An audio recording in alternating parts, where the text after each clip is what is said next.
দুপুরবেলা হচ্ছে যে এখানে একটা ঝিঙে পেকে গিয়েছে, বুঝতে পারছো, বেসন রাখা হয়েছে, তো ওই ঝিঙেটা নেওয়ার জন্য এখানে আসছিলাম, মানে পেকে টেকে একদম হয়ে গেছে। তো বলতেছিল যে ওই ঝিঙাটা এনে বীচি সংরক্ষণ করে একটু রোদ্দুরে দেওয়ার জন্য। তো আমি তো ক্লাসে গিয়েছিলাম, একটু ব্যস্ত ছিলাম, পরে ক্লাস থেকে আসার পরে এখন হচ্ছে যে ওই যে যে ঝিঙাটা বেসন রাখা হয়েছে সেটাকে নেওয়ার জন্য, হারভেস্ট করার জন্য এসেছিলাম। আর এসে দেখি যে এদিকে ধুন্দল, অনেকগুলো ধুন্দল হয়ে আছে। আর ঘুড়ির নিচে দেখো, আমি তো একদম দাঁড়াইতে পারতেছি না, দাঁড়াইলেই আমার মাথা বেঁধে যাচ্ছে। এজন্য আমি একটু কুচুপুরি হয়ে ঘুড়ির ভিতরে যাচ্ছিলাম, এই দেখো। আর এই পাশেও কয়েকটা বড় বড় ধুন্দল হয়ে গেছে। ধুন্দল হচ্ছে কি রাতারাতি বড় হয়ে যায়, বোঝা যায় না, ঠিক আছে।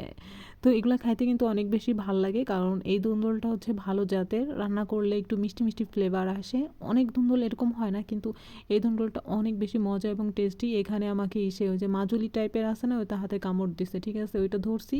আর ওটার উপর দিয়ে কেমনে যে কী করলো বুঝতে পারলাম না, একদম আঙ্গুল পুরো লাল করে দিছে। কিছু করার নাই, এটাই হয়তো।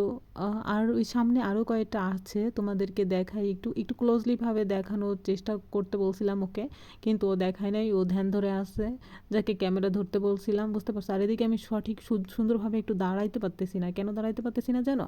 কারণ ওই যে ঘুড়ি যেটা দিছে, মানে নেট নেট জাল টাইপের আছে না, ওইগুলো টানায় ঘুড়ি দেওয়া হয়েছে, ঘুড়ি বা জাংলা যে যেটা বলে, ওটা দেওয়া হয়েছে। তো এই জন্য আর কি, এর জন্য আমার একদম কুচুপুরির মতো দাঁড়াইতে হচ্ছে। এই যে এই ধুন্দলগুলোও নিয়ে যাব, কারণ রান্নাগুলো অনেক বেশি মজা লাগবে।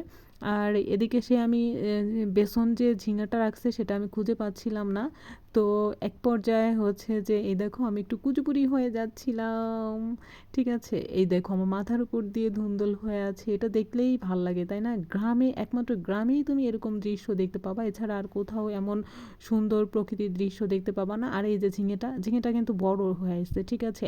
এক প্রকারের ঝিঙে আছে একটু ছোট কোয়ালিটির, এক প্রকার আছে বড় কোয়ালিটির। এটা হচ্ছে যে মাটির উর্বরতার উপর নির্ভর করে, মাটি যেখানে যেমন সেখানে তেমন হয়, ঠিক আছে। এটাও খুব ভালো জাতের। তো এটাকে আমি এই যে এখন হারভেস্ট করতেছি, মনে করো যে এটার থেকে বিচি বের করে একটু রোদ্দুরে দিব, তারপরে হচ্ছে যে সুন্দর করে রেখে দিব পরবর্তীতে আবার লাগানোর জন্য। ঝিঙা কে কে খেতে পছন্দ করো? আমি খেতে পছন্দ করি, আবার ওরকমও না আহামরি, কিন্তু খারাপ লাগে না, ঠিক আছে।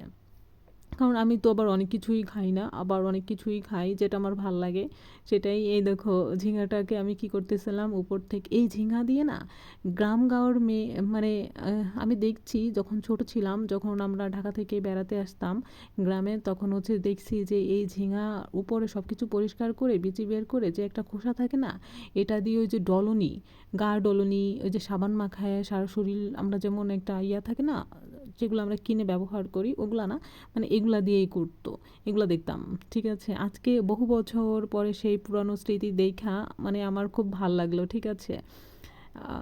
এটা আমি খুবই মনে পড়ে গেল, খুবই ভালো লাগতেছিল যে সেই ছেলেবেলা।